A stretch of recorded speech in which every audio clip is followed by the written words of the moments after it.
Good afternoon, everyone, et bienvenue à notre comité permanent sur la justice et droit.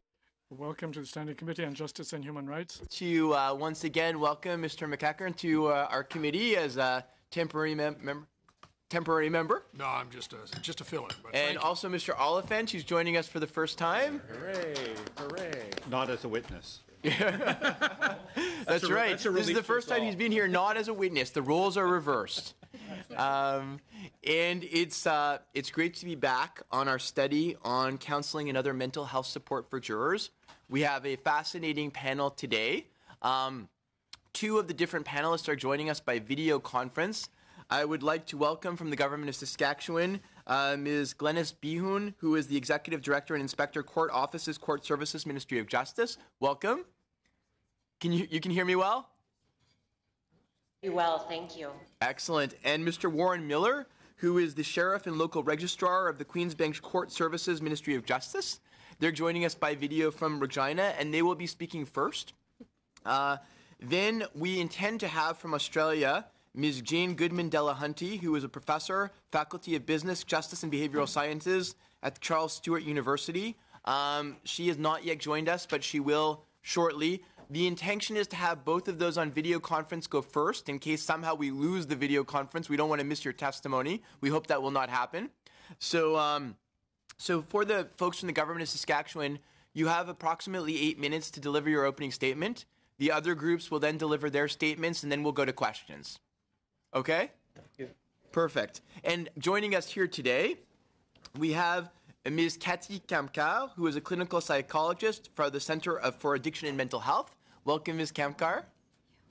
From the Criminal Lawyers Association, a frequent witness for us, we have Ms. Breeze Davies, who's the Vice President. Welcome back, Ms. Davies. Good afternoon, thanks. And Ms. Vanessa McDonald, the Associate Professor of Faculty of Law, Common Law Section, University of Ottawa. Welcome, Ms. McDonald. Thank you. Then we have de la Commission de la Santé Mentale du Canada. From the Mental Health Commission of Canada, Michel Rodrigue, Vice President, Organizational Performance and Public Affairs. Welcome, Mr. Rodrigue. Mr. Michael Petrus, who is the Director of Mental Health First Aid Canada and Opening Minds. Welcome, Mr. Petrus. Thank you very much. So we're looking forward to some fascinating testimony from today, and I will turn it over to the Government of Saskatchewan. Thank you. Good afternoon, Mr. Chairperson and honorable committee members. Thank you for this opportunity to address you regarding the newly implemented Saskatchewan Juror Assistance and Support Program. By way of an introduction, my name is Warren Miller, and I've been employed with the Ministry of Justice in Saskatchewan in the Court Services branch for 28 years. The majority of that time I've spent working in a frontline court manager role as the Sheriff and Local Registrar. I'm currently the Sheriff and Local Registrar for the Judicial Centre of Moose Jaw. In addition, I recently spent approximately 4 years in an acting role as the Director of Court Operations for Southern Saskatchewan.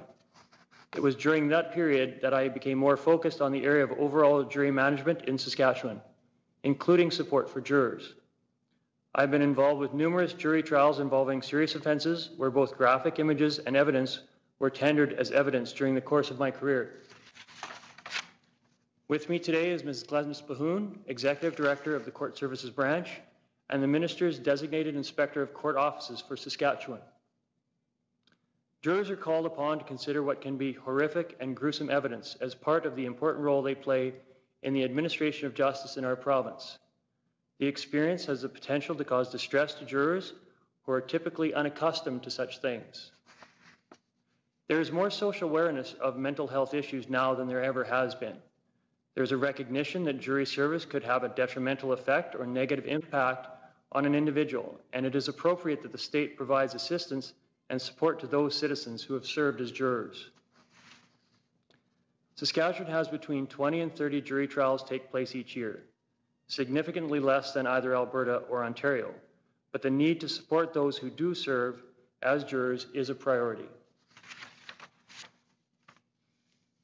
Emotional support for jurors was identified as a key area for improvement in the fall of 2016. We became aware of the work being done in Alberta and Ontario, so I connected with colleagues in both provinces to seek out details as to their efforts and experiences, including the recommendations made by Madam Justice Hughes related to counselling for jurors. We are very appreciative of the information shared with us, and we've relied upon their experiences in designing a similar program for Saskatchewan. Based on the information we received from Alberta regarding utilization, we estimated that our annual cost for the program would be less than the threshold for a formal request for proposal, or RFP. Therefore, in accordance with our procurement requirements, we reached out to several established service providers in our province. This resulted in the receipt of 3 service quotations. These quotations were reviewed for how best they met 4 criteria: ease of use for participants, accessibility for participants, confidentiality, and professionalism in service delivery. The service provider needed to be able to facilitate access to support via a 24-hour hotline, available 7 days a week. The ability to provide face-to-face support in multiple locations was also important, as Saskatchewan has 9 judicial centres, plus 2 satellite court locations, and the coroner's branch conducts inquests in additional locations around the province. Confidentiality for the juror, their fellow jurors, and the deliberation process was emphasized. All counselors were expected to have a minimum of a master's degree in social work or psychology with a minimum of 5 years of practical experience. Following this evaluation, a 2-year service contract was established with Morneau Chappelle. The Juror Assistance and Support Program is administered by the Inspector of Court Offices. The Saskatchewan Juror Assistance and Support Program was launched and publicly announced by our Minister on November 30th, 2017. The announcement was carried by several major media outlets, and information regarding the new program was placed on the Government of Saskatchewan website with links from the Saskatchewan Courts website. Hard copies of pamphlets and information is also being made available in all our judicial centres to ensure the public is aware of the existence of this new program. Effective December 1st, 2017, the Ministry's Juror Assistance and Support Program policy requires the Sheriff's offices provide all jurors with the program brochure at the conclusion of their service or during the proceeding at the direction of the court. Jurors would typically be instructed by the court regarding the sanctity of the deliberation process and be cautioned not to share information in this respect. Saskatchewan's Juror Assistance and Support Program is accessible to all those who participate as a juror in a criminal trial, a civil trial, or a coroner's inquest in Saskatchewan. The program is accessible to those who experience personal difficulty within 2 months following the conclusion of a case, or at the court's discretion during the case.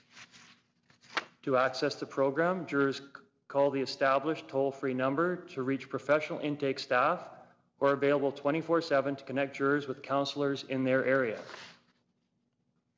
Currently, there are 96 counselors who are available in 24 Saskatchewan communities. Counseling will take place in person wherever possible, and alternative methods of communication will be supported for jurors in remote areas.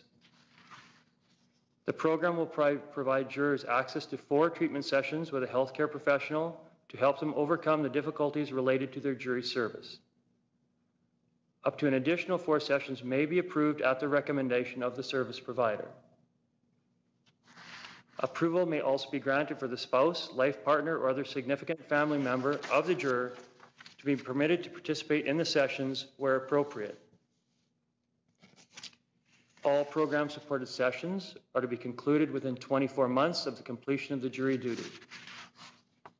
For those people who served as a juror prior to December 1st, 2017, they are eligible to request services by contacting the service provider in writing with the following information: confirmation that they served as a juror within the 2-year period, December 1st, 2015 to November 30th, 2017, and evidence that they started experiencing personal difficulty within 2 months following the conclusion of the case they served on. At the end of the program treatment sessions, the individual would be referred to his or her health care practitioner under the Saskatchewan Health Plan if further treatment is required.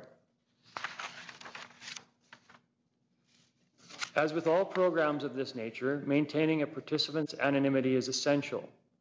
All Saskatchewan jurors are provided with a unique number when they attend for jury selection. And this juror number, it will be the identifier used rather than the participant's name. We have planned reviews of this new program at 6 months and 1 year. And similar to what is being done in Alberta, Ontario, mechanisms are already in place to obtain feedback from those jurors who access the program so that their experience can assist with our review process. As of last week, there have not yet been any requests for service in Saskatchewan. We are grateful to and respect all those who act as jurors. They play a very important role in society. We are pleased to have implemented this program to support them. Thank you again for this opportunity to provide you with information on the program, and we would now be happy to answer any questions you may have regarding our new program. Thank you.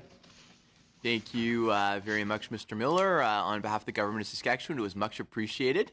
And it looks like we have now been joined by Professor Goodman-Delahunty. Professor Goodman-Delahunty, do you hear me? Yes, I do.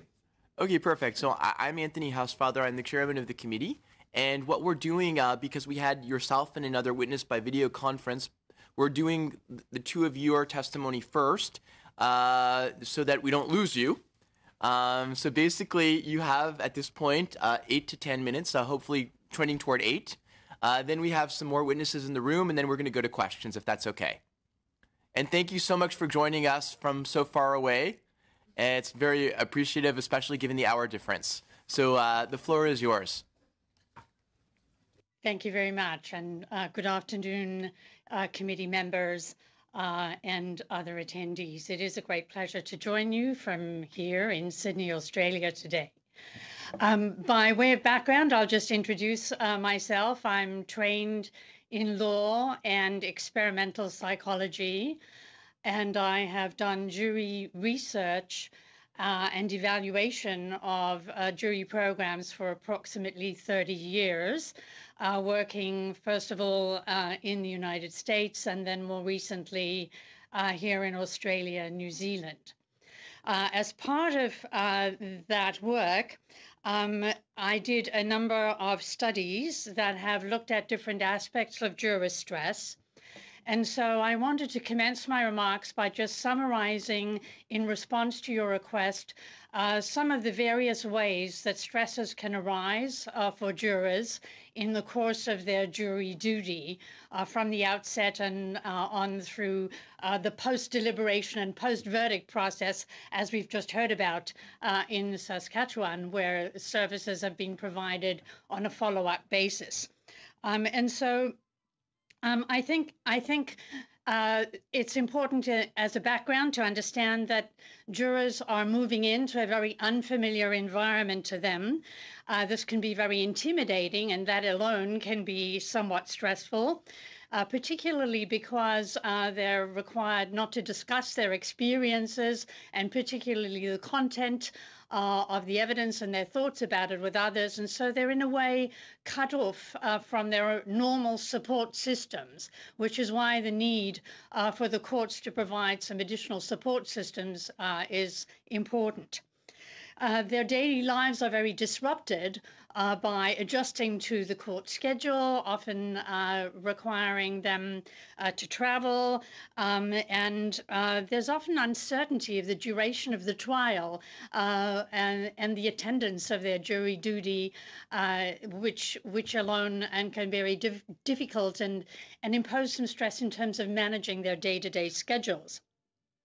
The unfamiliarity of the decision task and the fact-finding role that is imposed on them requires quite a lot of learning and guidance from the courts. And of course, their decision-making is often one which has very serious consequences for the defendant if a verdict to convict is imposed.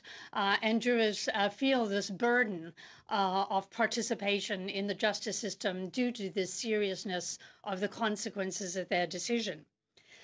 Working with strangers itself can be quite stressful for jurors in adjusting to the dynamics of a consensus-making decision model that is required in the process of fact-finding and reaching a verdict, and particularly learning to get along with other jurors and figuring out what the process of the decision-making can be itself is tricky. And most of all, jurors suffer from a loss of control over their lives and the decision making in this experience, which can be quite unpredictable for them. And so if we think about their experience once they come into the courtroom environment, oftentimes, first of all, they're a little confused as to how they should go about responding to just the issues of selection, which vary considerably from one community to another.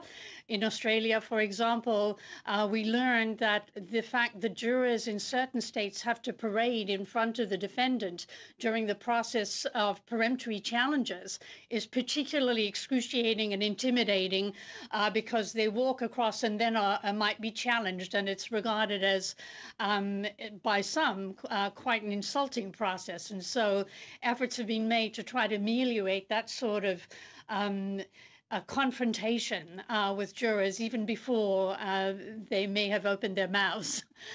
Answering questions about reasons they might seek excusal if they're entitled to it in public can be very embarrassing, depending on what the reasons are that they might want to seek excusal. And so procedures that provide them the opportunity to do that in a more confidential environment or ahead of time are very much appreciated by jurors. So depending on the kinds of processes that exist for challenges as well as for individuals who have legitimate reasons not to serve on jury, need to be sensitively treated by the jury administrators as well. Other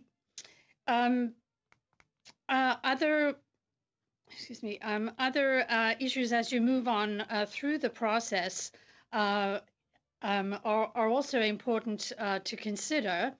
And I wanted to talk a little bit next just about the need for ongoing communication with jurors once they proceed through the selection process, because while they might have had some liaising officers right at the outset, at the jury pool room or at the jury administration office where they initially report, oftentimes once they're assigned to a case, they're off in a courthouse that might in fact be in another location or another building way away from the jury administration staff with whom they've initially become acquainted and comfortable. And so it's very important to make it clear to them who should be their liaising support. Is it someone on the court staff, or is there some other person or mechanism that they can use if they do need support during the trial once they're assigned to a particular case? The physical facilities in which jurors work are often a neglected source of concern and stress to juries. And for example, in some very traditional or older courthouses, oftentimes the conditions are less than optimal. We've had some difficulties that I can relate here in the Australian context, where some older buildings that were never purpose-built as jury rooms or deliberation rooms, but in fact were, converted from other uses that those buildings once had before, in fact, as department stores in one of the largest courthouses in Sydney. What has happened is that the deliberation rooms are quite cramped, often windowless, and do not afford jurors an opportunity for what we would call some breakout space during the discussion. In other words, there is only a conference table around which people sit in cramped quarters in which they have to spend long hours with very little relief.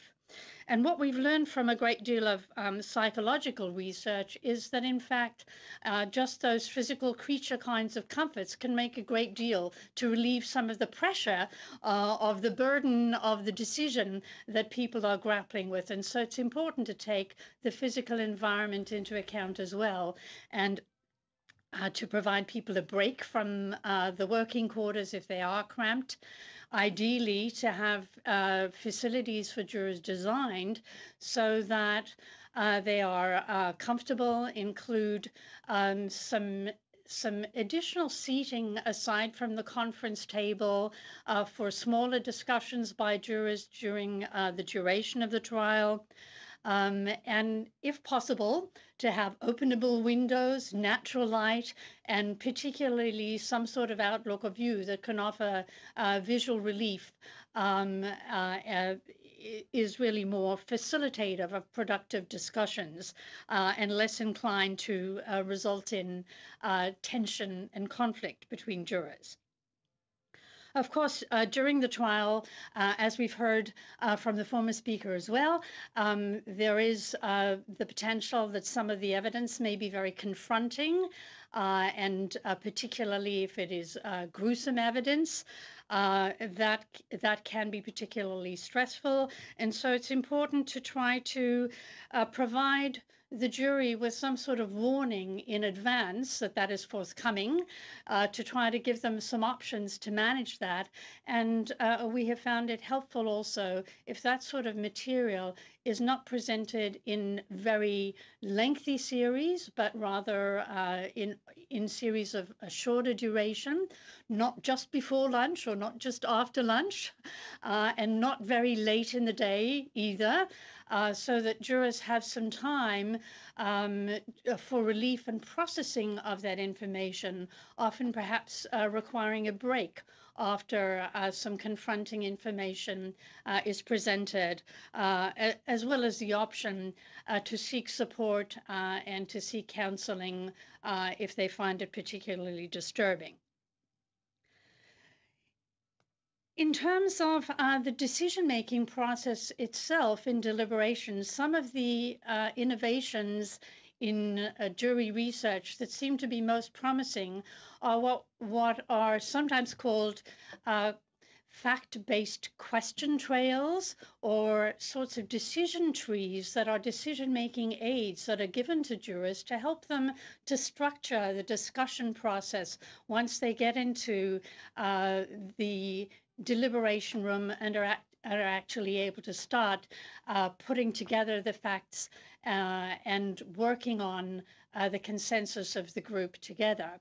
I think New Zealand has been the leader in this area of research. It's also a very popular trend growing in Australian courtrooms, because what it does is it helps to take some of the burden off of jurors in terms of understanding complex legal language, because a lot of the legal issues are in fact embedded in the question trails that then guide jurors just through the issues that they have to address factually. And the feedback that has come from experimental work testing these kinds of processes against traditional jury directions is that it's much appreciated that juries are more efficient and that their decision making is more streamlined than in other situations. So that seems to be a commendable issue to look at. Jurors also need some guidance on what to do in terms of understanding what is ordinary, healthy exchange of ideas and disagreement or dissent in a jury deliberation, and what is unhealthy, coercive, and sometimes even bullying, because they're not often given any guidance as to what to do if things become stressful in the deliberation room because of the confidentiality requirements that are attached to the deliberation process. There have been some cases where after a verdict has been rendered, courts have been surprised to find in an Australian courtroom, for example, a note left on a deliberation table afterwards by one juror who argued that he was actually physically coerced to reach a verdict of consensus with fellow jurors. And then the court was confronted with the issue of ought that confidentiality of deliberation, to be penetrated in order to try to resolve whether, in fact, there was something that went awry, and so that you don't find yourself in that situation. It's clearly important rather to give jurors some guidance on how to deal with disagreement and what to do so that they don't feel that they have no recourse at all if deliberations do need some guidance or some time out or some consultation to resolve conflicts. Professor Goodman-Delahunty, just to let you know on time, you're sort of running a little bit long. Could I ask you to maybe summarize in a minute if you have anything left, and then we'll come back with questions?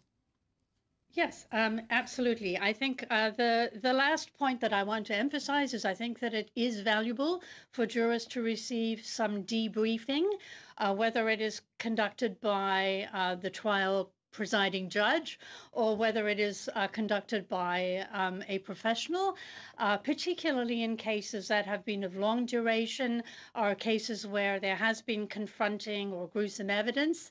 Aside from making available to jurors some counselling and support services, and we have found in Australia that at least around 20% of the jurors do take up that offer if they feel comfortable and trusting of the confidential counselling service. But in addition, some general debriefing that provides closure seems to be a very positive way to end the jury experience. And thank you. Thank you very much. I really appreciate it. And next we will move to the Center for Addiction and Mental Health. Ms. Kamkar. Thank you very much. Dear members of the House of Commons Standing Committee on Justice and Human Rights, I would like to thank you for the opportunity to discuss mental health supports for our jurors. I'm Dr. Katy Kamkar, clinical psychologist at the Center for Addiction and Mental Health, assistant professor within the Department of Psychiatry, University of Toronto. I'm also director of Badge of Life Canada, which is a peer-led national charitable organization for police, corrections, first responders across Canada who are dealing with psychological injuries suffered in the line of duty. I'm also serving on the Canadian Institute for Public Safety Research and Treatment, National Policing Research Committee. I'm also part of the Scientific Advisory Committee, Anxiety Disorders Association of British Columbia, as well as a founding and credentialed member of the Canadian Association of Cognitive Behavioral Therapies. Do our jurors need access to mental health support? The answer is yes. Mental illnesses play a major impact on our economy. The estimated annual healthcare costs are about 51 billion Canadian dollars, driven in part by the fact that mental health problems are associated with reduced productivity at work, increased absenteeism, sick leave, short-term and long-term disability. The costs associated with mental health disabilities are also higher than those of physical-related disabilities and 7 times more likely to reoccur. Focusing on the mental health promotion, prevention, and early intervention would benefit the public, the employers, workers, families, insurance companies, and our society. The focus would produce a positive return on investment, including reduced social, occupational, mental, and physical disability, reduced medical utilization, improved therapy outcomes and prognosis with a return to a healthier functioning, improved social and family relationships, and improved well-being and quality of life. Serving on a jury can lead to increased stress level, as well as significant psychological distress and emotional difficulties, including feeling anxious, depressed, helpless, and overwhelmed. The emotional experience can increase vulnerability to psychological disorders, including depression, anxiety disorders, substance use disorders, as well as trauma and stressor-related disorders. Within the Diagnostic and Statistical Manual of Mental Disorders, 5th edition, DSM-5, there is a greater recognition and understanding of vicarious trauma, which can occur after experiencing repeated or extreme exposure to aversive details of traumatic events. our jurors can be exposed to diverse, traumatic, and gruesome evidence during their service through detailed written materials, photographs, audio content, videos, graphic verbal descriptions. Jurors also tend to witness firsthand the emotional impact traumatic events can have on victims, families, and witnesses. The exposure to such evidence and sequelae tends to be repeated throughout the day and over a period of time. There are additional stressors that compound the risk for mental health problems among jurors, including feelings of isolation, limited social support, and fear of making a mistake. In addition, there are jury discussions, deliberations, verdict renderings that involve worry and anxiety about trial-related decisions, including determining the outcome of trials, such as the guilt or innocence of a defendant. The stressors are further exacerbated by social and time pressures inherent in providing jury service. In some cases, trial materials resembling a juror's own personal history can substantially increase vulnerability for mental health problems.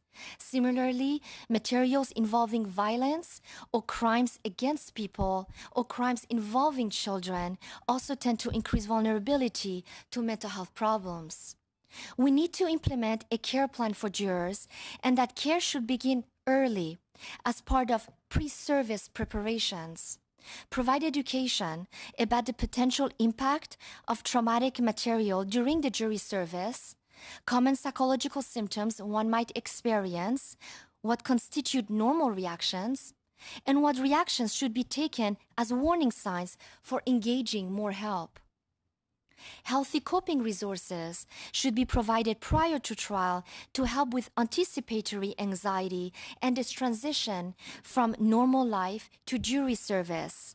The same resources should be available during the trial to minimize the negative consequences of service. During the trial, there should be a support system.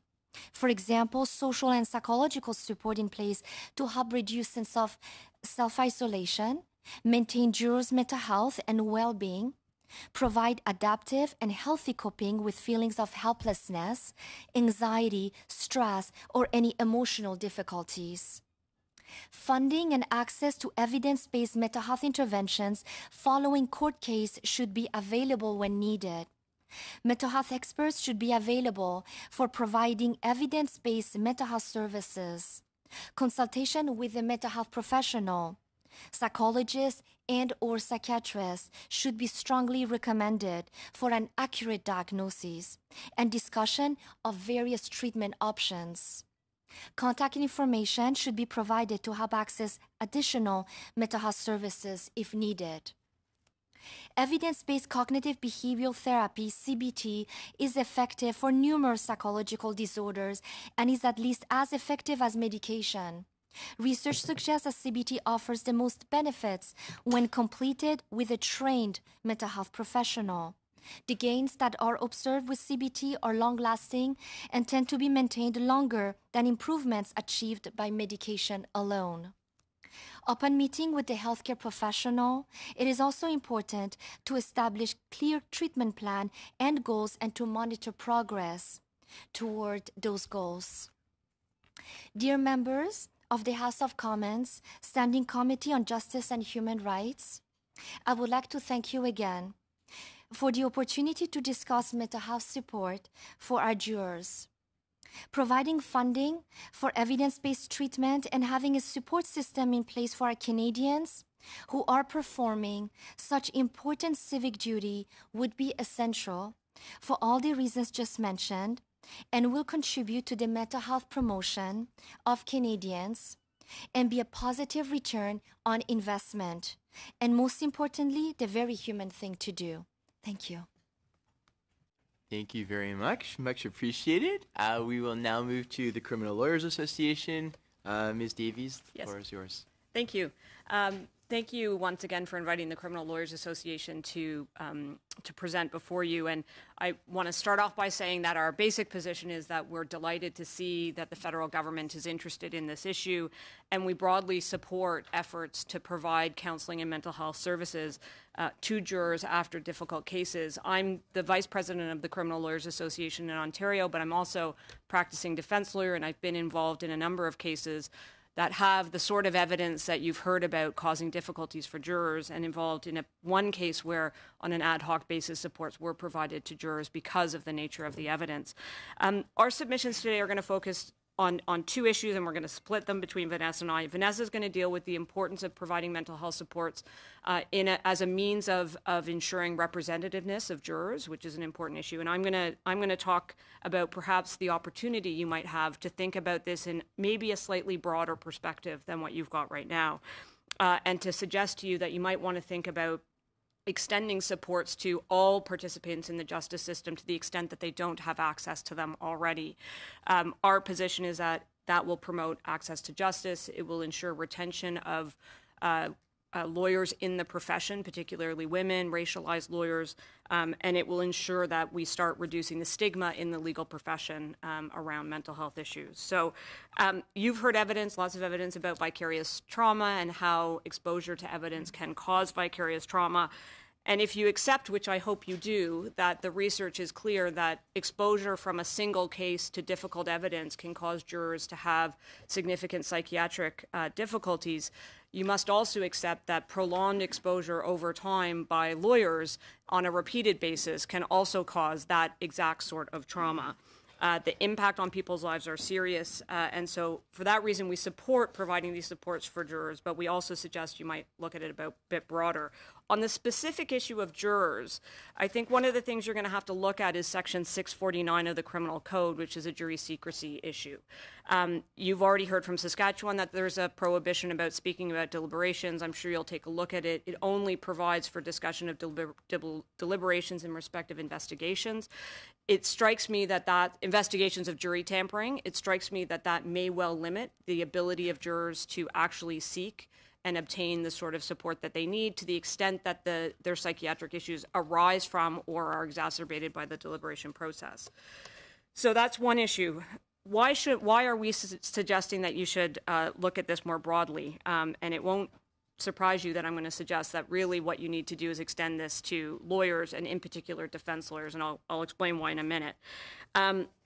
So you'll know, or some of you might know, that in criminal cases, Crown and Defense Counsel work very hard often to limit the sort of evidence that gets put before a jury. So Crowns and defense actually get exposed to much more and often much more graphic information than judges or jurors, because we take time to minimize the prejudice and minimize the impact. So the reality is that lawyers are exposed to a lot more of this sort of information. It's also the reality that most of the participants in the criminal justice system, if we think about judges, Crown attorneys, court officers, they are usually employed people by large, either the government or other institutions, and have access to benefits. Defense counsel, by contrast, are usually sole practitioners, self-employed, who wouldn't otherwise have access to the sorts of supports that you're talking about. If they need the supports, they're going to have to pay for them out of pocket. And the research has been done. The University of Toronto, a researcher named Renate Dinovitzer, has done research that shows 1 in 4 lawyers suffers from mental health issues. Lawyers who are self-employed or in private practice are more likely to suffer from mental health issues than government or public sector lawyers. So if you take that together, it strikes me that it's clear that defense lawyers are at particular risk of experiencing mental health issues and not having the supports available to deal with it as well. We're also interested in ensuring that people stay in the profession. We've done studies, I know some of you know about it, about the retention of women in the practice. We know that women are 5 times more likely to leave defense practice to go to the Crown's office, largely because of the benefits that are available there. So if we're interested in retaining diversity in the profession, it's one of the issues you may want to look at. So we are delighted that you're studying this issue. We think it's important, but if you want a healthy, properly functioning justice system, we think that you should also think about extending whatever benefits that you might extend to jurors to those other members of the justice system who don't otherwise have access to them. There are member assistance programs that are very narrow in some provinces through the law societies, but we would encourage you to expand it and open the net for the safety net that you're providing for everybody involved. And I'm going to turn it over to Vanessa to deal with the other issue. So I'm going to sort of pick up on the diversity point that Brice raised. And so another way of thinking about sort of the broader context of the discussion we're having today is to think about the whole range of supports that are or are not available to jurors when they end up performing this important democratic function. And in addition to sort of pointing out that there is or at least until recently, in most provinces, there's been a real lack of mental health supports. There's also a significant ongoing problem in a lot of provinces with just the very basic supports that we provide to jurors. And so what I'm talking about here are, for example, the daily stipends that are provided to jurors who are required to turn up and to perform their civic duty. So trials that last between 1 and 10 days, jurors are not paid anything to be there. Their employers must, by law, give them time off work, but there's no obligation to continue paying employees. So that already influences fairly significantly who's able to make themselves available. Once trials extend beyond 10 days, there are modest stipends that are available, and that amount goes up for very long trials. But the bottom line is that the lack of a meaningful income supplement for jurors who are called to serve in this way is a real disincentive. And more than that, it essentially renders jury service for entire groups of people impossible. And so what we've seen over time is we talk about the jury as being this great democratic institution, but for many people, they justifiably ask to be excused because they just they can't afford it. In addition to there not being meaningful income supplements, there's also in most provinces no support provided to offset the costs of childcare or elder care. So what we end up having is a pool of jurors who, we start out thinking about this group as being the peers of the accused, but at the end of the day, we have a group that's really much smaller. And so to the extent that this committee is considering the mental health supports that we provide to jurors, the CLA would also recommend that you think a little bit more broadly about the way that we support jurors in performing this function. And that's not only important because we want juries to be diverse and to represent the diversity of our society. We want all individuals to be able to serve. But this also has a very real impact on the accused, who has a constitutional right to a representative jury. And there was a major report that was released in 2013 in Ontario by former Justice Frank Iacobucci that identified some significant concerns from the standpoint of representativeness on Ontario juries. And he identified the issue of these income supplements, the lack of childcare, elder care supports as being significant factors in some of the representativeness problems that plague the province. And there the concern was, in particular, with the underrepresentation of Indigenous people. So there's lots of authority that establishes that this is a problem. And so to the extent that, as I said, this committee is thinking about how we support jurors and the relationship between that support and the fair trial rights of an accused person, in our view, it's really important to take that holistic approach. Thank you. Thank you very much. On va passer maintenant à la Commission de la Santé du Canada. Monsieur Rodrigue. Merci bien. Thank you, Mr. Chair, for inviting the Commission to provide our perspective on the jurors' mental health. Before I begin, I would like to congratulate this committee for focusing on the mental health risks of jury duty, a topic about which relatively little is known, but impacts individuals in a very real way. When the Mental Health Commission was created in 2007, one of the key priorities was to launch an anti-stigma campaign. Why? Because we recognize that mental health care would remain in the shadows if people were not willing to talk about it and to ask for help. On the heels of Bell Let's Talk Day, it is very encouraging to see the conversation about mental illness. But much remains to be done to move from conversation to action in delivering mental health services when and where people need it. So I think it's a broader issue, and now I'll focus specifically on the issue that jurors deal with. What is clear is that jury duty is in it itself stressful, as the witness from Australia quite competently outlined. We asked regular citizens without any special training to make life-altering decisions about people charged with serious offenses. This can be a heavy burden to bear. There can also be serious psychological harm caused by exposures to acts of depravity and tragic events that are explored during trials. We've learned about the vicarious trauma throughout these hearings. They can occur in anyone who has a traumatic experience, and not everyone is impacted in the same way. Since the post-duty experiences of jurors are not tracked, we don't know exactly how many of them experience vicarious trauma or operational stress injury. Monsieur le Président, de nombreux jurés ont besoin d'une aide professionnelle.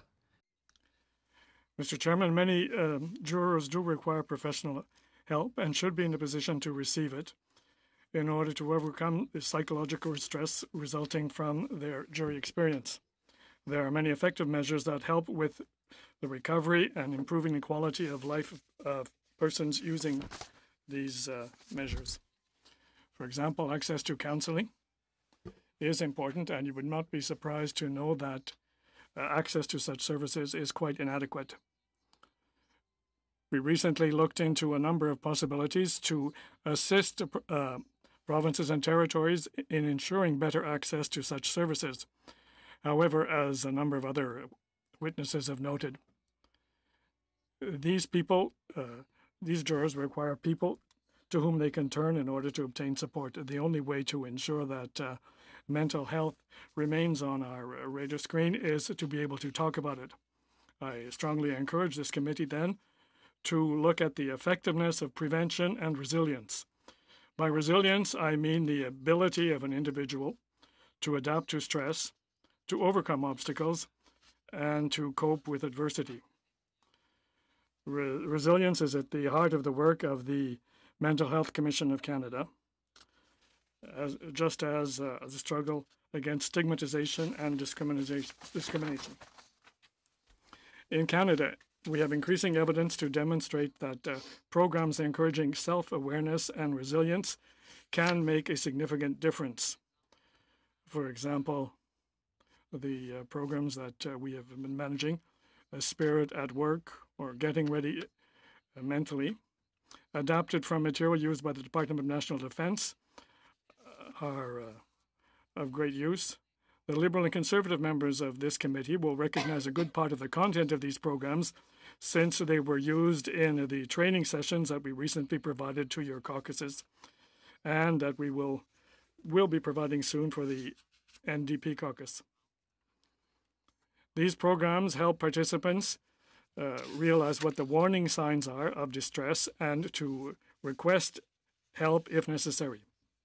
We also have programs that are adapted to police services as well as first responders.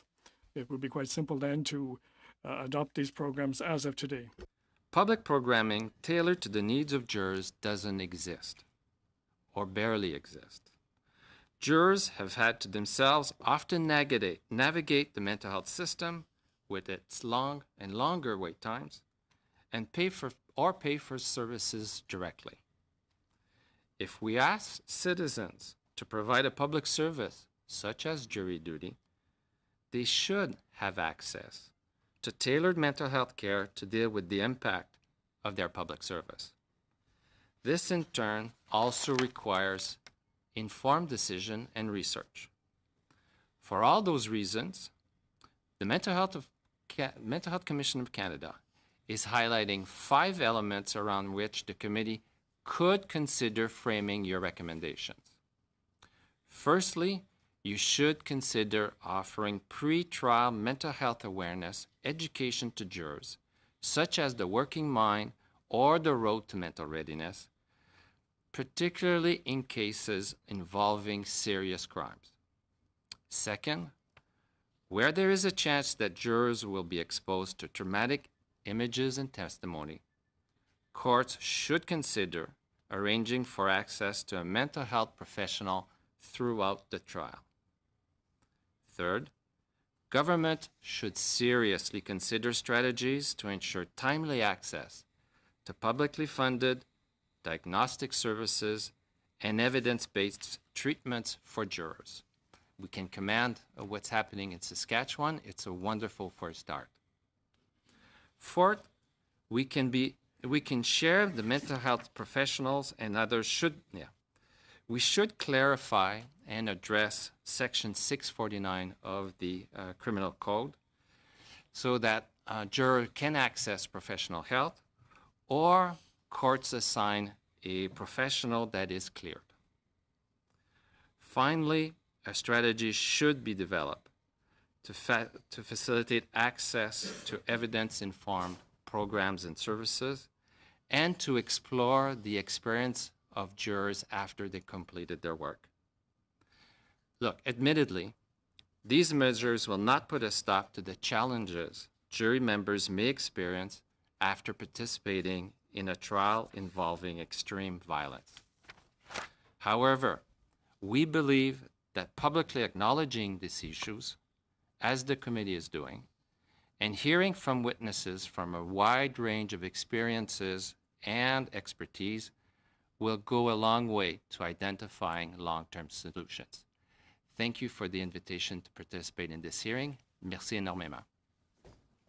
Merci beaucoup pour votre témoignage. Je suis certain que M. Rankin va prendre votre carte pour la présentation au caucus de l'NPD. Mais maintenant, on va passer aux périodes des questions. We're going to move to the question period. People who have not been familiar with this process in Canada, what's going to happen is the official opposition will have the first round of questions, then the government, then the second opposition party, then the government. And then what we do at this committee is then we just go to everybody who wants to ask a question, and we don't really go in any rigorous formula because it lets everybody ask questions. So we're going to start with Mr. Nicholson. Listen, thank you very much, and thank you very much for all your testimony here today. I really believe that this is making a difference and will make a difference. So thank you for all the efforts that you put into this.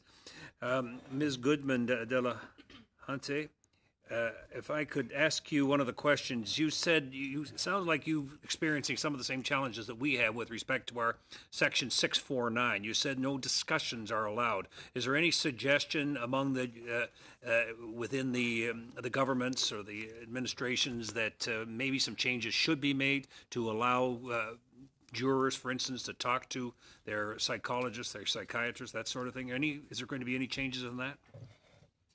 I mean, before the trial is over or post-trial, well, I think there is a difference. In other words, if somebody post-trial consults the services that are available with mental health professionals for counselling, that information I think would be regarded as confidential.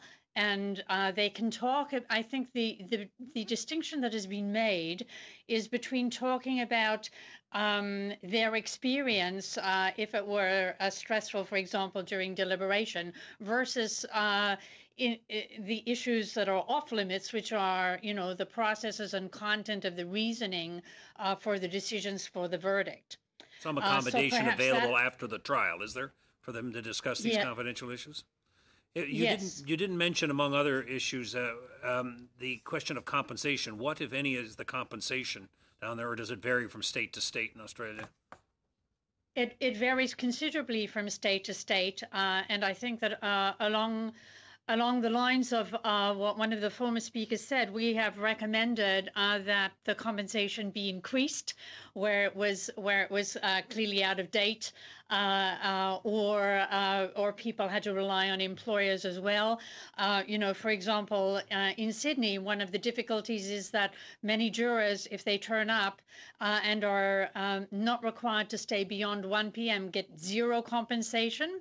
This was seen as a disincentive as well. And so in line with some of the thinking that we've heard from other speakers today, we've recommended that a respectful sign of jurors would be to compensate them adequately for their time so that they're not facing excusal by losing money or bearing a financial burden on top of other burdens associated with jury duty. Thank you for that. And you, Ms. McDonnell, raised this issue as well. Wouldn't you agree that not only do jurors experience the stress of what they're hearing and the actual court case, but adding to their stress can be the fact that outside of the jury, their home situation is being challenged because they're not getting the resources that they need, or the home care, or the elder care, child care, all that sort of thing. That it seems to me would be a huge stress. Well, I think it's absolutely true that it's a stress if the potential juror even gets that far, right? So one of the concerns is that individuals will seek sort of preemptively to be excused. Potential jurors who received a summons will seek to be excused on the basis that they have childcare responsibilities or the like. So a lot of the time, either these individuals are excused before they ever show up to court, or they show up to court and provide their explanation, and they're excused. And so that obviously is a huge problem. And then, of course, for those jurors who do end up sitting, of course, this inadequate income supplement is a big problem. There was some mention of travel. This is another significant factor, particularly in Ontario, for example, I believe it's in North Bay. This is one of the biggest judicial districts in the province. There's one center that holds jury trials. And so you're in, now, excuse me if I've confused North Bay and Thunder Bay. I'm not from Ontario, but it's a huge problem. It means that people are often required to travel quite some distance to not only have their trial heard if they're an accused person, but also to serve on a jury. So this has been part of the reason, it's one reason among many, why there's been a real issue with Indigenous people not ending up on juries. So we need to think about what's the cost of requiring people to travel if they need to travel? What's the cost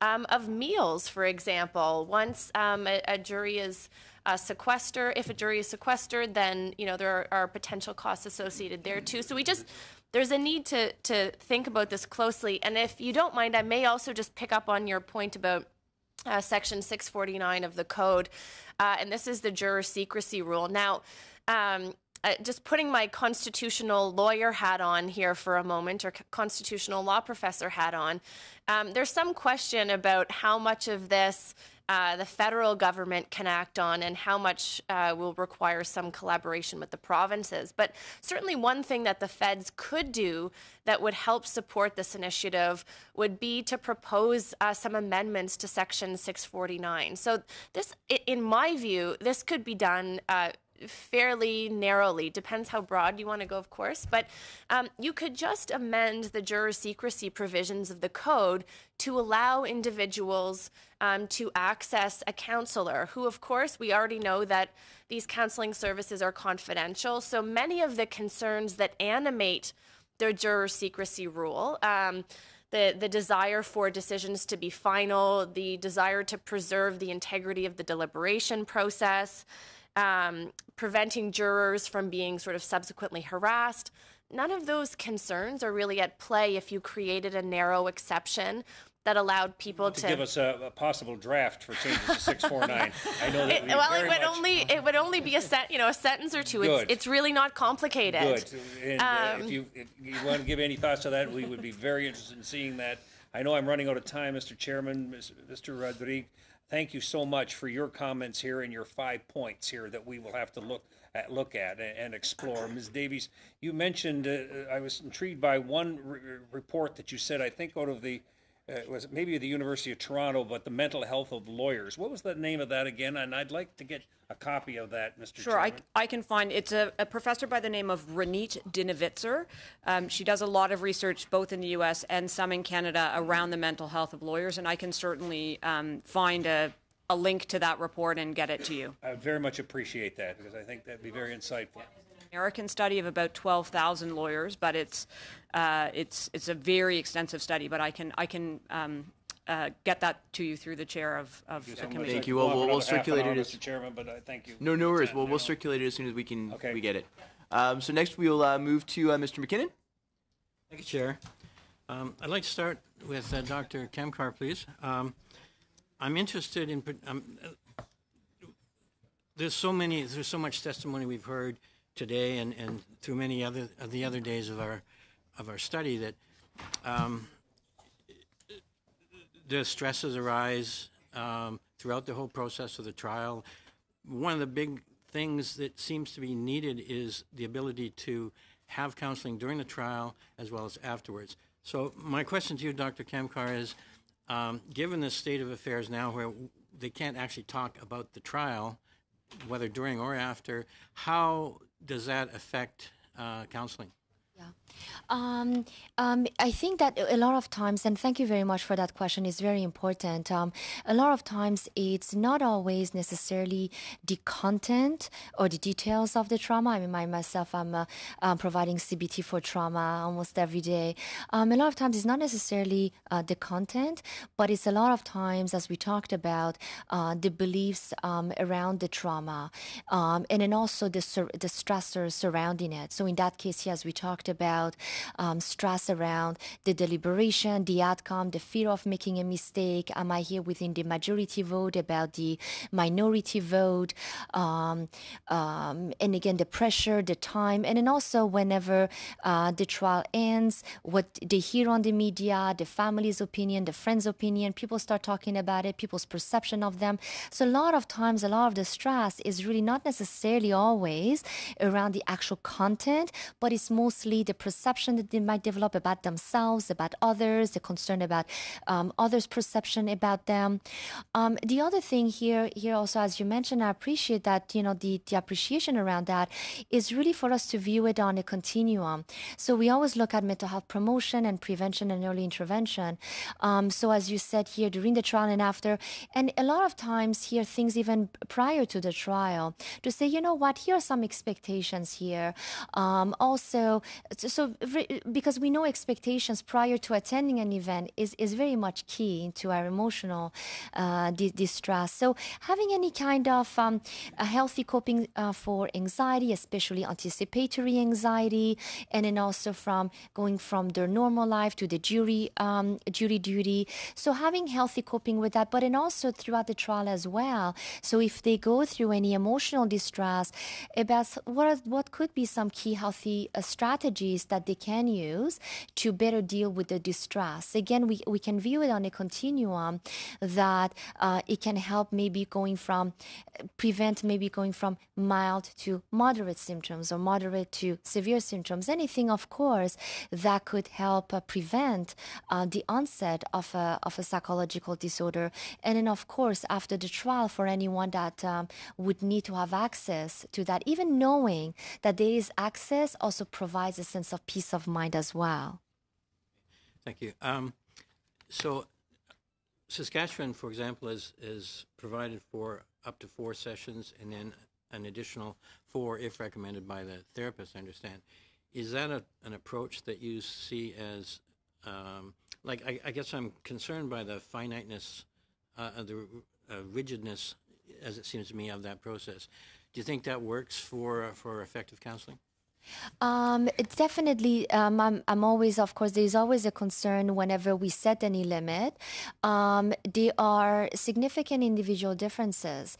It could be that sometimes, after the trial, we might deal with adjustment-related issues, also sometimes normal reactions, but then also adjustment-related issues that might resolve in about 2-3 months.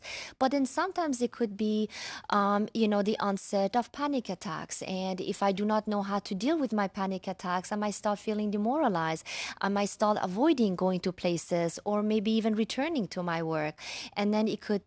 So would you say that the prescription for counseling needs to be more open-ended? Yes, to ensure everyone has a good access and good care. Absolutely. Thank you for that. Okay, thank you. Would anyone else like to weigh in on these questions? Mr. Rodriguez? Or can I also, Mr. I'm sorry to jump in, Mr. Keenan, but you mentioned Saskatchewan's program and expressed some concerns about the finite limit. Maybe you want to ask Saskatchewan that? Absolutely, Saskatchewan. Yes. Could you tell me the basis upon which you chose four sessions? And it seems to be fairly arbitrary, maybe rigid. Thanks for the question. We certainly recognize that it's a starting point, and Warren, Mr. Miller mentioned how we based our starting point a lot on the experience of what other jurisdictions were doing. The other dynamic that we considered is that we appreciate that this is an opportunity to provide jurors with support to assist them in getting to a good space after their experience as a juror.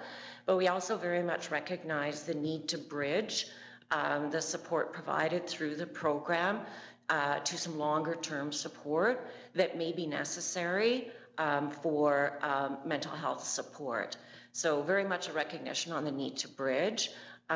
This program, of course, isn't in place and can't incorporate those longer term needs for mental health. Thank you. Would the Mental Health Commission like to comment on this as well? From the research we've seen that's evidence-based in the programs that we worked on with first responders and within the general workplace, it's certainly very important to make people aware of changes. Oftentimes people may experience things and not know what actually is going on and may not even associate them with mental health issues. If you know in advance and you begin to see changes, as Dr. Kamkar was talking about, in terms of a continuum, you go from that unexpected wake-up call in the morning at 3 o'clock before you deliver an important presentation or paper or something of that nature to all of a sudden not sleeping for weeks. That really begins to create all sorts of changes within the individual.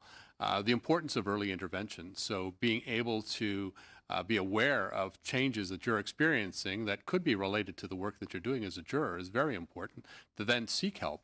Otherwise, you may not know for quite some time afterward that you really need help and that you are experiencing mental health problems or the onset of a mental illness. It's a very slippery slope and can occur very quickly. Thank you.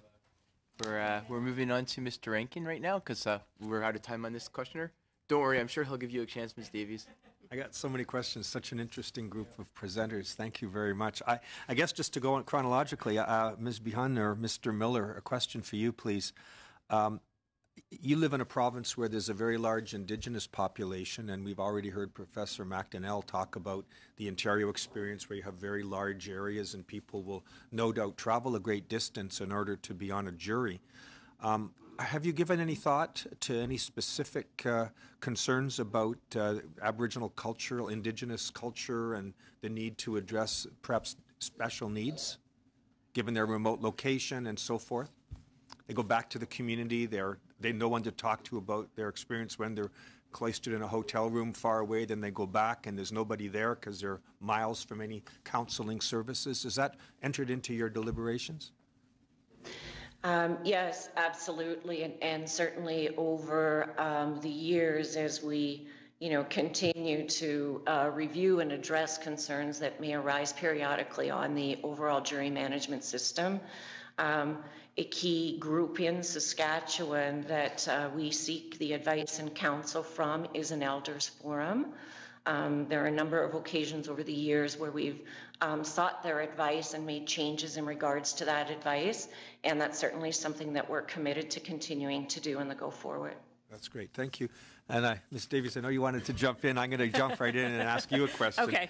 And I guess there's two questions for you that I think are different. But the first is you tantalizingly told us that you had a case where juror supports were provided, and yet you didn't, I don't think, tell us about any experience, positive or negative, that you might educate us upon. Sure. But my real question was when you talked about the needs for others in the courtroom to have counseling services where required. I was fascinated by that. I was thinking, though, that in the defense bar, and I really appreciate the 1 in 4 lawyers with mental health issues, and especially women and racialized minorities, and finding themselves in the defense bar without the benefits of the state system that might be available to a Crown Counsel. I very much respect that. In my province of British Columbia, there's a very effective program the Law Society offers for free as a member of the Law Society that deals with mental health issues, drug addiction, alcohol, etc.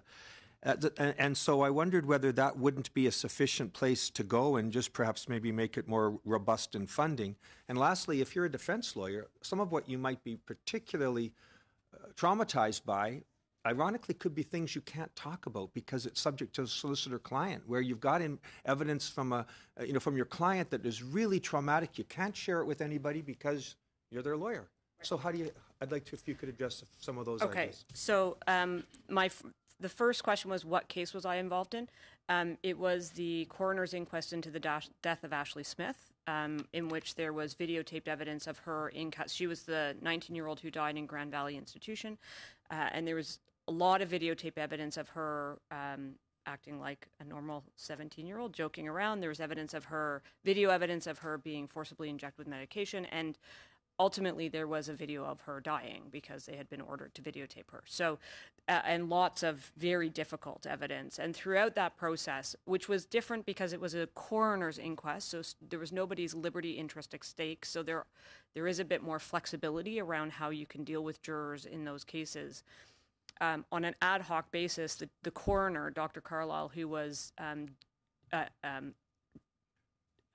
adjudicator in that case, he provided support throughout the process to the jurors and afterwards. I don't know how. We know that the jurors took him up on that offer. We knew very little about it for obvious confidentiality reasons, but we also know that it continued after the case was over. So that's the only case I've been involved in.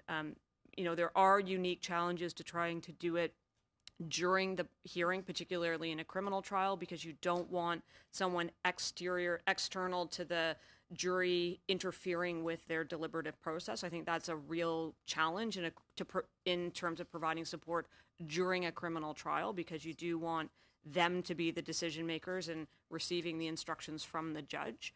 But that was the case that I was involved in. And I don't know how successful they would say it was, but it was certainly reassuring to all of us involved.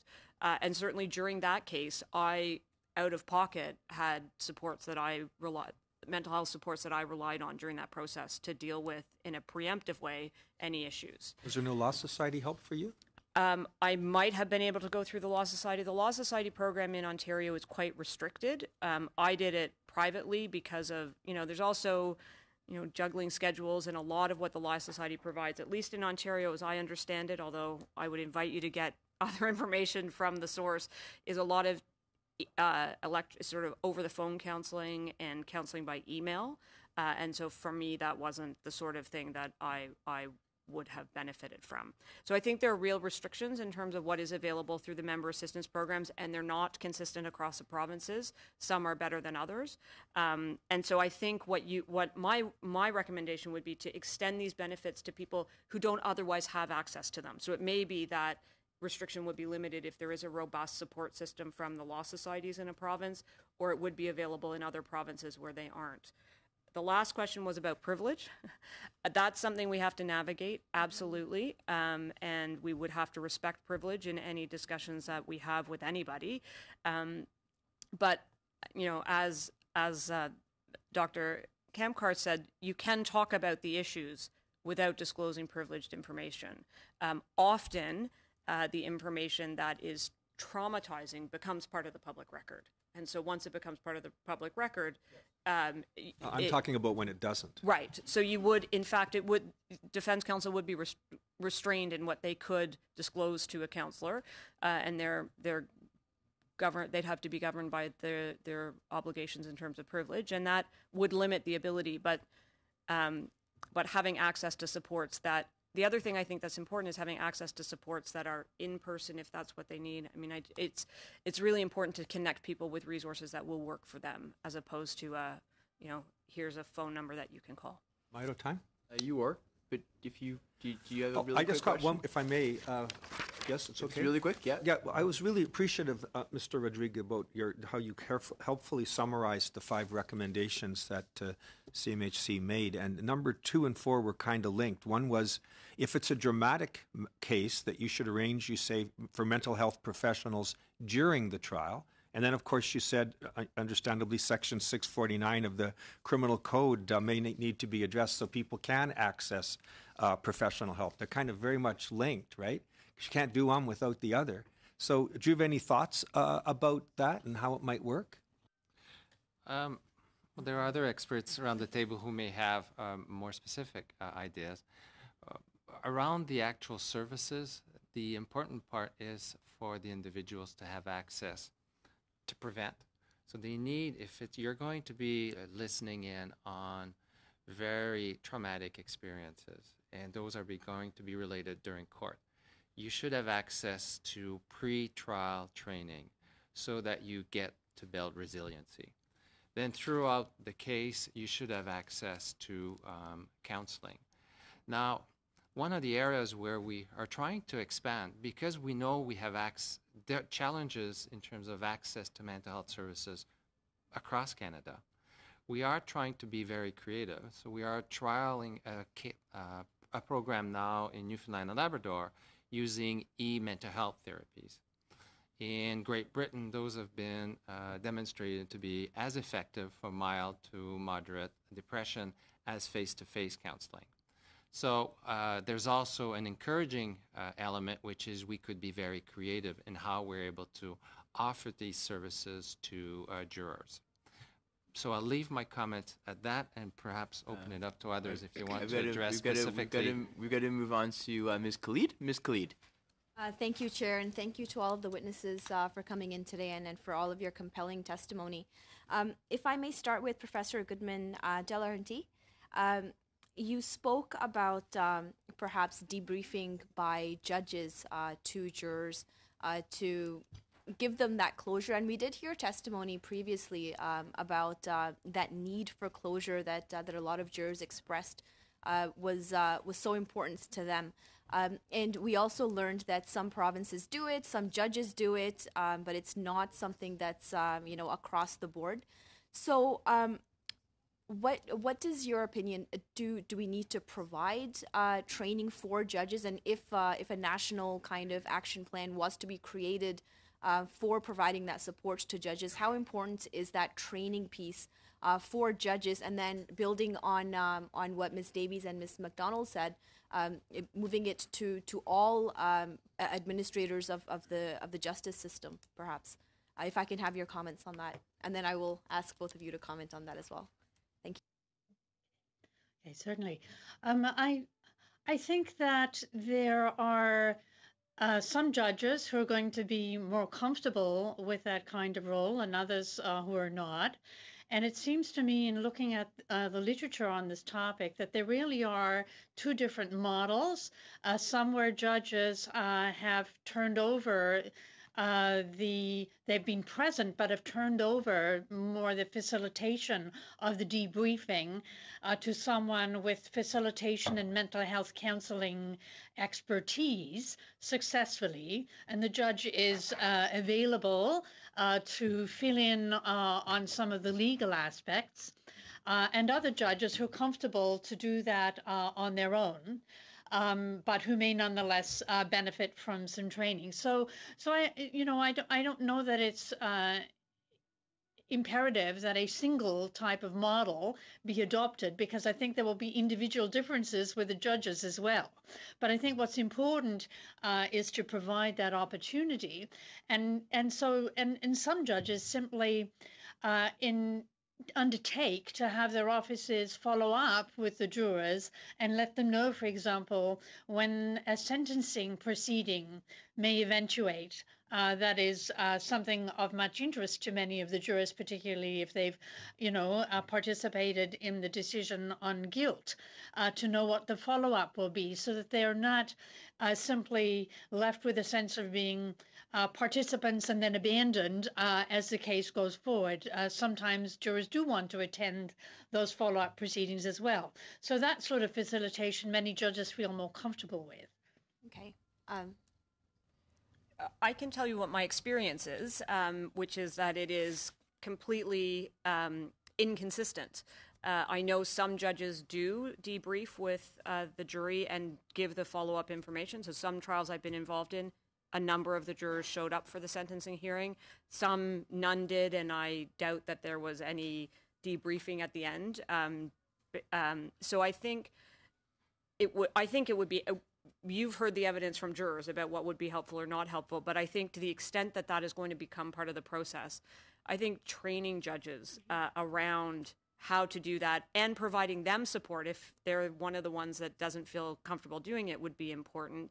Although if someone else is going to do it, if you're going to have a facilitator, you still run into the Section 649 problem, because you're then there may well be discussion in that debriefing that would run afoul of Section 649. And the one thing that does happen in every jury trial I've ever done is at the beginning of the trial, the very first thing they're told is it's a criminal offense for you to disclose the contents of your deliberation. And usually the very last thing they're told before they leave the courtroom is, thank you for your service. It's a criminal offense for you to discuss the contents of your deliberation. So that is absolutely the clear message. And so if you want them, I think you need to do something to help jurors navigate what that means. I think if I was a juror completely untrained, I would think, I can't talk about any of this with anybody ever in any context.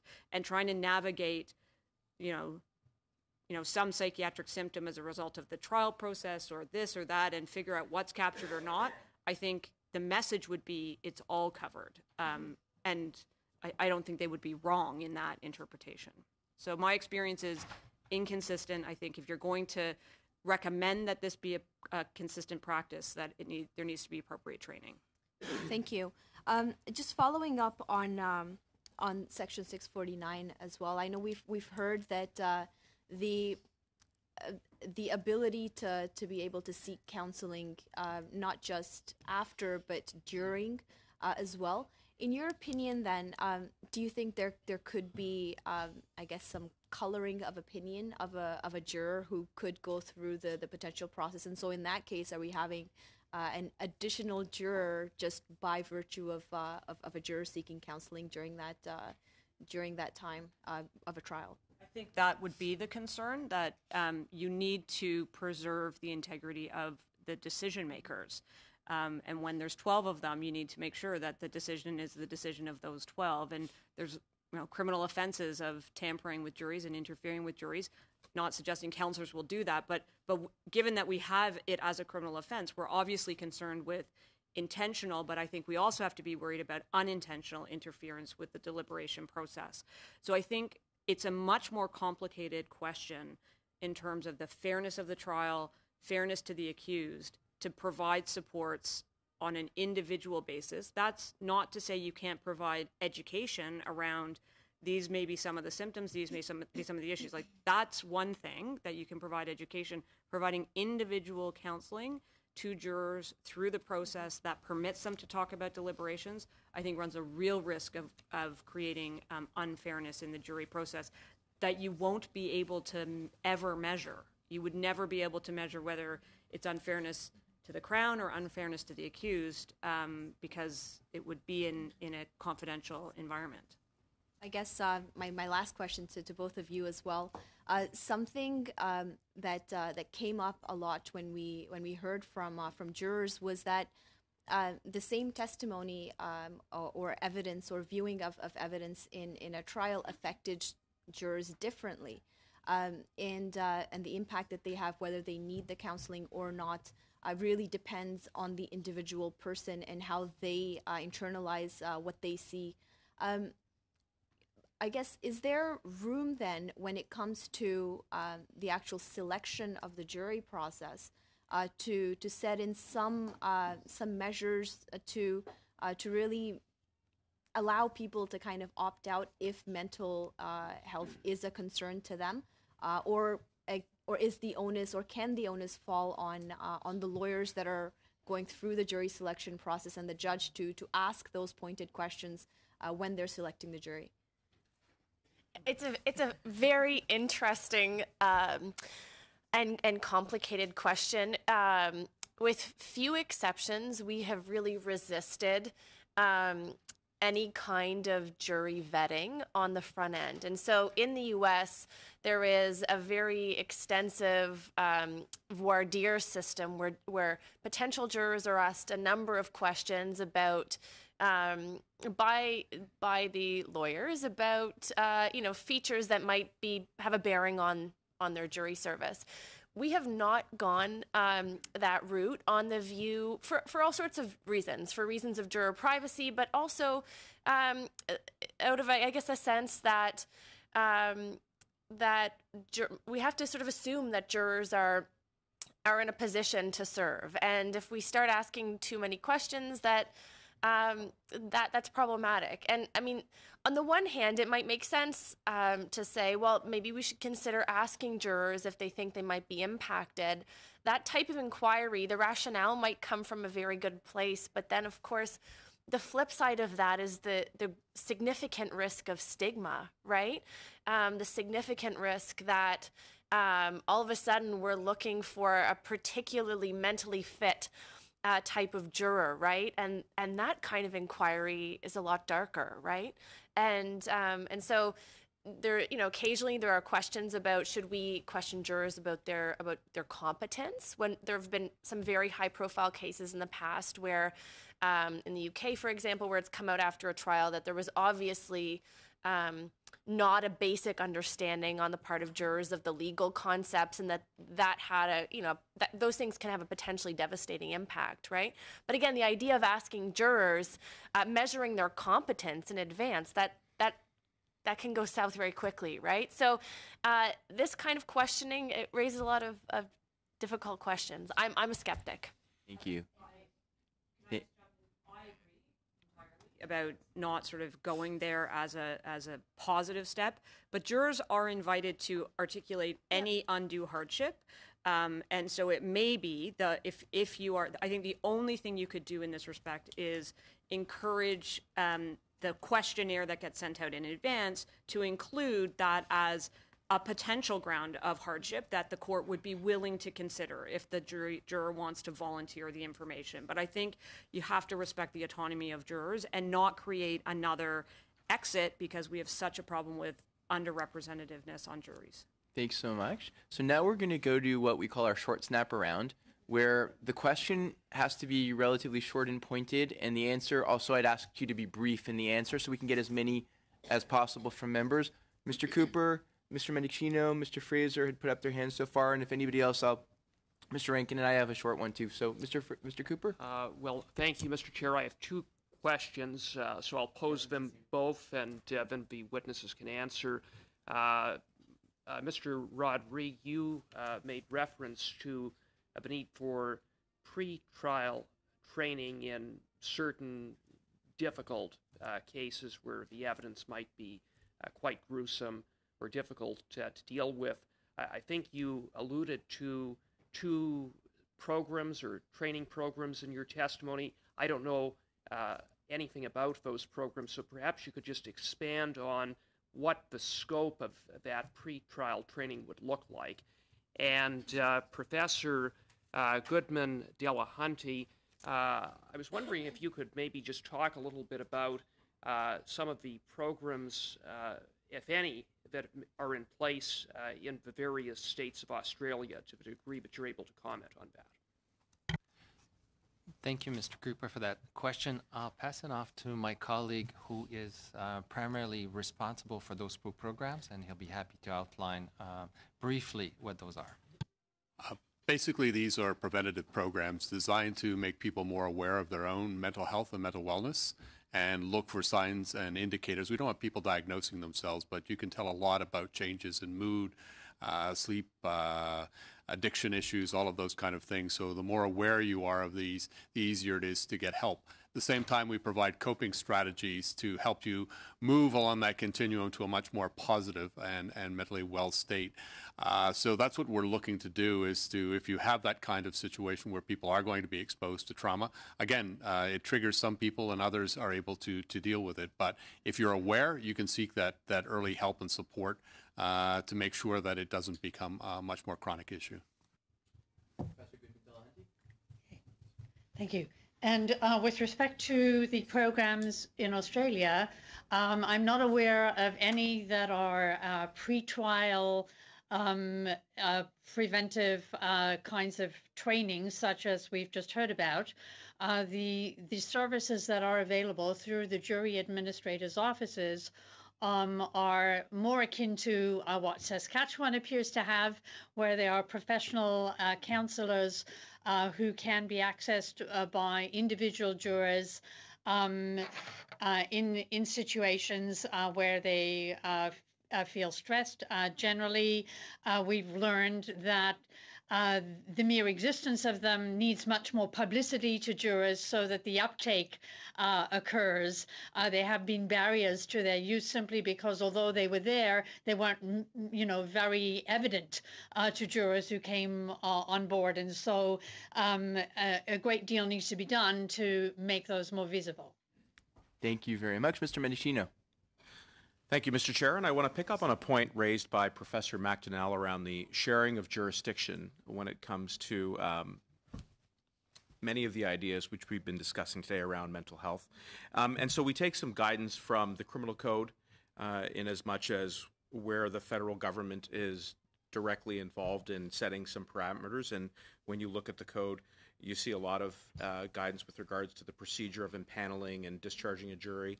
But there are also some substantive protections around the secrecy of juror deliberations. A lot of what we've been talking about today around mental health and allowances and hardships and some of the recommendations which have been put forward actually find themselves in provincial statutes and regulations. So my question to you, and you can answer and then perhaps others can weigh in, is for the purposes of this committee's deliberations, as we get our heads wrapped around this collectively, where is the appropriate entry point for the federal government in navigating around the shared jurisdiction of this important issue? Thank you. Right. So I haven't done a sort of detailed federalism analysis of this issue. And I know Brice has some things to say, though, about the potential kind of spending aspect of things. So I'll leave her a moment. But the way it tends to be framed is we tend to talk about everything up until the point of impanelment tends to be dealt with by the Provincial Juries Act. And then kind of from there, well, I guess even part of the process of impaneling the jury is that's sort of where the federal jurisdiction kicks in, right, with the criminal code provisions on peremptory challenges for cause. So a lot of what we're talking about strikes me as being a provincial matter, the kind of thing that, like you said, you'd find in the Juries Act. But certainly on this question of juror secrecy, I think that's absolutely a matter for the federal government. Look, I mean, you have Ontario, Saskatchewan recently rolled out these programs. These programs are being implemented provincially. So my sense is that you're talking about collaboration when it comes to a lot of these things, with the feds and the province playing an important role. And maybe, Brice, you want to just say something about the spending dimension? Yeah. So, I mean, obviously, this is a point of intersection between federal and provincial jurisdiction where you're talking about the administration of justice. And a lot of what we've talked about has to do with the administration of justice, which is a provincial power. But obviously, you also have cost-sharing agreements between the federal government and the provinces, and those have changed over time. And we've seen, historic reduction in the federal contribution to things like legal aid and all of that sort of thing. So my caution is that to the extent that you are going to encourage provinces to do this, which may be all you decide you can do on a particular issue, that you want to collaborate with them and encourage them to do this as part of their jurisdiction. I caution that if you encourage them to do it in a particular way within a finite package of financial resources, they will do this at the expense of another part of the system, and almost inevitably that will be at the expense of legal aid funding, because that almost inevitably funding to legal aid and defense counsel is the easiest thing to cut, because nobody's going to be up in arms about that. Funding to other things often gets priority. So I would encourage you that if you want this to be something that happens across the country, that you also think about sharing in the funding of it. Mr. Rankin, and then Mr. Fraser. Thank you, Chair. This is a question for Professor Goodman-Delahunty. It's a short snapper, as the Chair said. You mentioned that New Zealand was a leader in this field, and I don't know what you were referring to. You talked, when you said that, about the greater awareness of the conditions in the jury room and so forth. But do they have a counseling support program or the like that led you to conclude they were a leader? What did they do to make you say that? I was referring specifically to their use of deliberation aids in the form of fact-based question trails or decision trees for jurors to use to facilitate the decision-making process. And lastly, and not to any other aspect of juror support or counselling. And lastly, you said that 20% of Australian jurors take you up on these counseling or these programs that are available. And you said a general debriefing is positive. What does that include, a general debriefing? Is that just a conversation with the counselor if you'd like it at the end? Or what is that? Those are two different things. So the counseling service, and those statistics are some years out of date. So they're the most recent we had.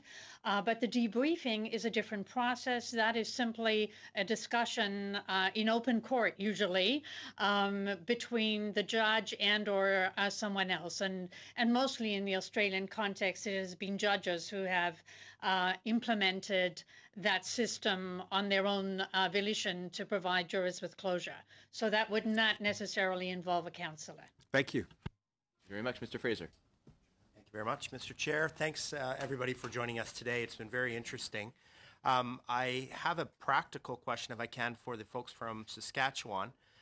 We heard previous testimony earlier on in our study about some challenges that jurors were facing at the courthouse itself. And Professor Goodman-Delahunty touched on some of the things that can be done to make it more comfortable for jurors, even something as simple as having a window that opens or more collaborative sort of atmosphere for jurors. We heard earlier in testimony that there was issues with regard to even the parking, that they would be parking, sometimes jurors arriving at the courthouse at the same time as perhaps the victims' families or others that were in the courtroom. And I wonder, from the Saskatchewan experience, whether any thought has been given to that, and whether juries are, whether the aim is to make jurors as comfortable as possible. Yeah. Thank you for that question. I'm happy to elaborate a little bit on other things going on in Saskatchewan. The rollout or the launch, if you will, of the Juror Assistance and Support Program is really one initiative that's part of an overall review of our jury management system. That overall review certainly includes taking a further look or deeper dive into some emotional supports along with those financial supports. Certainly goes towards education, certainly goes towards taking a look at the information we have available in our summons packages, but it also takes a look at, can certainly take a look at some of those comforts in regards to facilities. Specifically in regards to parking, we are able to provide parking when jurors have been selected and are participating on a jury itself. So that's something that's allowed for as part of the reimbursement expenses that exists in our regulations. And do they have their own entrance into the courthouse, or are they interacting with people that may be nervous being next to? Yeah, you know, I would say that it varies. Saskatchewan has the good fortune to have many beautiful and traditional historic courthouses in our 9 judicial centres, and that's something to be very proud of. And you can appreciate that sometimes what comes with that, particularly as the number of matters that are proceeding perhaps at the same time, some of the complexities of the case. We are finding ourselves where those difficulties can be experienced. I'll ask Warren, Mr. Miller, to address it just with his particular experience as a sheriff and what he's experienced in those situations. So specifically, if you're speaking of the Victoria Avenue Courthouse in Regina, there are only 3 areas of entrance or exit of that building. So we have to coordinate the egress of accused persons, jurors, witnesses, families, and the public through those 3 entrances, obviously trying to limit contact wherever possible. Thanks. So the facilities themselves present challenges, but we very do our much. best to manage those. I have a brief question. Mr. Ben Kestrin has a question. So my question is to Professor Goodman-Delahunty. It's a comparative law kind of question based on your experience in Australia. As you know, you've been hearing us talk and opining about Section 649 in the Canadian Criminal Code that restricts jurors from talking about deliberations of the jury post-trial. And I know that you have your experience from Washington that you had talked about, where in the United States they don't have such a restriction. I was wondering if you could tell us in Australia, is it federal or state that would govern that, and would there be a distinction between New South Wales and Victoria, etc.? And would there be any restriction or not? And based on your accent, I'm guessing you're from South Africa, probably Johannesburg. So I'm asking also, do you know what it is in South Africa as well? Okay, I'll start with the last part. As far as I know, they have no jury trials any longer in South Africa. Okay. So that's out of consideration. In Australia, by state, there are similar provisions that prohibit the discussion of the contents of deliberation, but it is state law that would govern those. There is a provision for jury trials on some Commonwealth matters, but those are very rare, and then would have their own separate law about that issue. I think despite the state differences, they're very parallel. Thank you very much. Mr. Van Kesteren. Well, thank you, Chair. And I was going to go on this along those same lines. I'm the only one on this side that's not a lawyer. I'm a businessman. So when I look at this, I think, Jesus. So one of the questions I wanted to ask, I think I want to ask this to our law professors, is there a trend? I'm curious, over the last 50 years. I understand that most trials, maybe I'm being presumptuous when I say that, are plea bargain at this point. More and more, there's less and less trial. So has anybody done a study to see what the trend is? Are we how many trials are we talking about? And then the second thing is what Mr. Housefather was alluding to. I don't know if he was alluding to that, but of course our law is part of the British system. We have a tradition that has the trial by jurors. But is there any talk within the law profession about moving away from that and moving towards what other jurisdictions have done for centuries, and that's just trial by judge, or increasingly start to do that? That would require you to amend the charter. So that may be bigger than what you thought you were biting off with this question. I think one way to deal with that issue about, there in some cases there's a requirement for juries, right? Unless the Crown consents to it not being a jury. And so one way there are many people elect to have a trial by judge alone. Many people would elect to have a trial by judge alone, even in those cases where it's required. So if you're looking to limit the number of jury trials, one thing you could do is to allow an election to be done in every case, regardless of what the offense is. We've got 469 of the Criminal Code, which requires there to be a jury unless the Crown consents otherwise. And so you could just do away with that and have an election in every case if you wanted to limit the number of jury trials. I think I don't know if there's research on trends in the number of jury trials or not. I think it depends on, it varies from jurisdiction to jurisdiction, I think. I don't think I have anything to add. And had raised his hand and one last question, very short, Mr. McKinnon, and then we're going to break. Mr. McKinnon. So, Ms. Davies, you expressed concern about the idea of individualized counseling during the course of a trial. I was wondering if that could be addressed by having a suitably appointed, suitably certified, court-appointed counselor.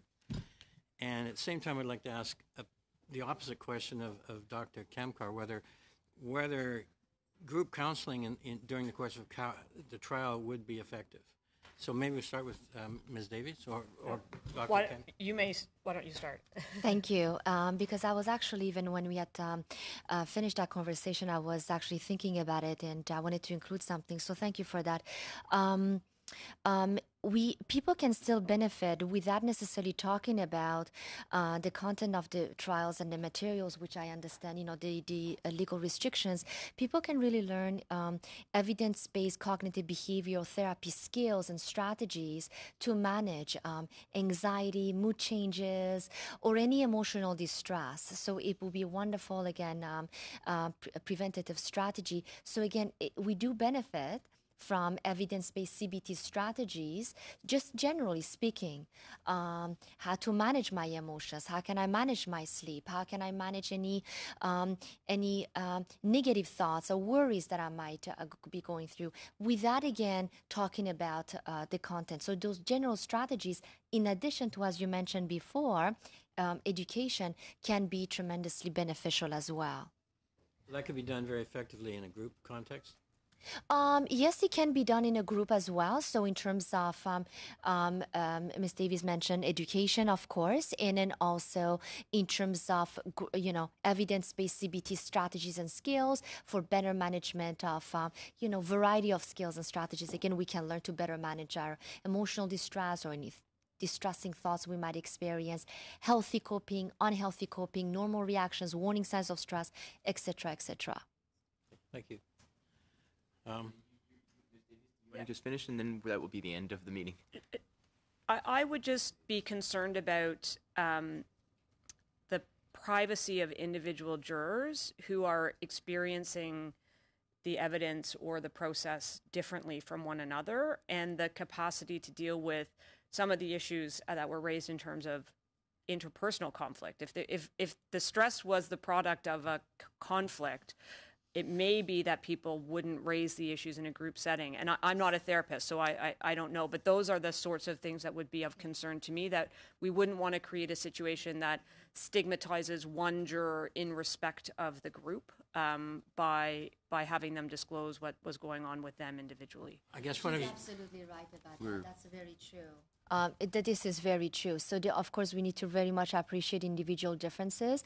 I think that if we're going to go with the route of group, having access to individual counseling as well would be tremendously helpful in case of those specific issues that might arise. And often they are more often the case than not.